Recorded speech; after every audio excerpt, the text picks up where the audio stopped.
guys, alam ko ngayon na lang naman ako nakita ulit sa naging na sa mga videos ko noon, tapos ngayon lang ako bumalik. Gusto ko lang kasi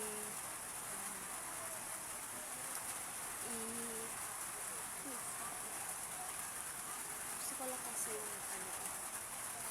yung labas ko yung input ko na darama sila yung sa kanya, diba? Hindi sa lang na ako dito sa bahay.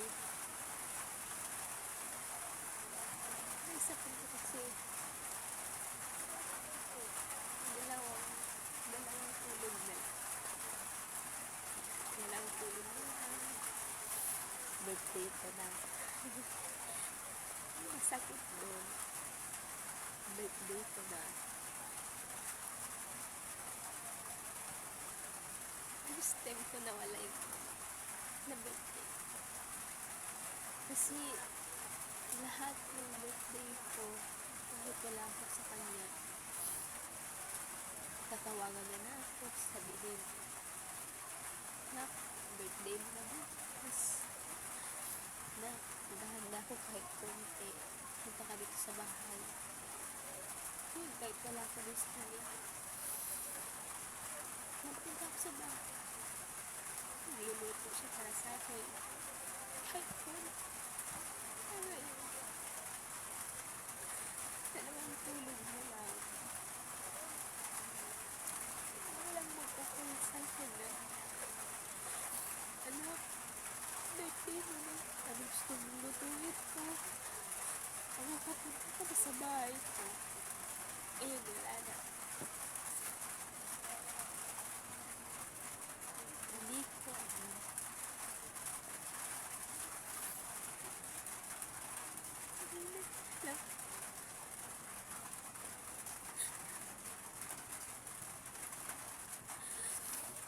sorry, naging emotional ako dahil yung first time nagpipiti ako, wala yung mama. Wala na magpipil sa akin, magigrid sa akin, pagluluto, magkanta, sasagawan ako.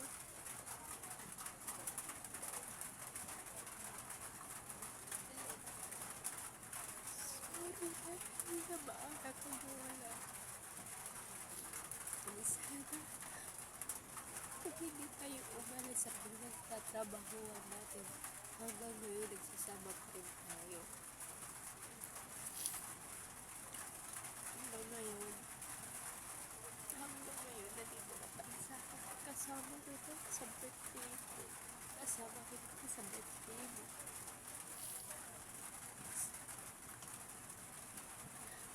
This is my first time na hindi kita kasama.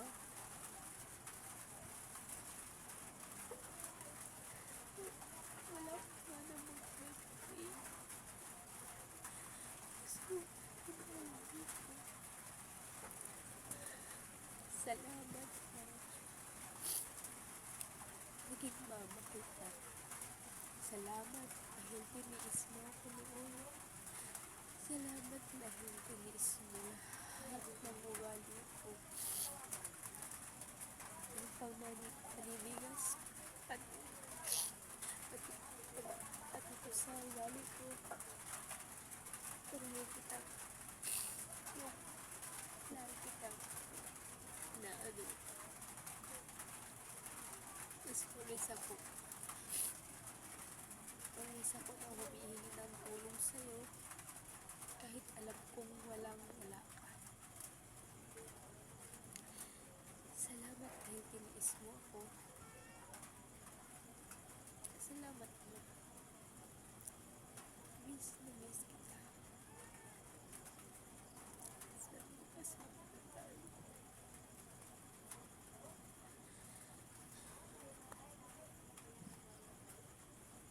Hindi ko alam kung magiging masaya ba ako sa birthday ko. Hindi ko alam kung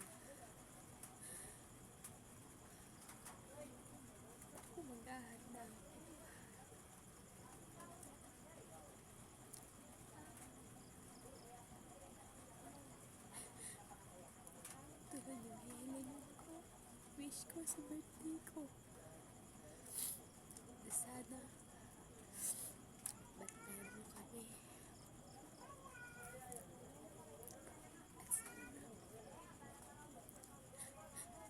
bigyan mo kami ng swerte. Hindi kami mahihirapan sa buhay. Love you. Miss na miss kita. Dahil sa'yo, naging matapang ako. Kung hindi ka nag-asawa ulit, sana hanggang kasama pa kita. Hanggang ngayon, kaya ako pa kita. Katabi pa kitang matulog. Pero, siguro kapalaran mo yun na umalis ka sa trabaho natin. Sumama ka sa isang lalaki. Isang lalaki na hanggang salita lang naman pala.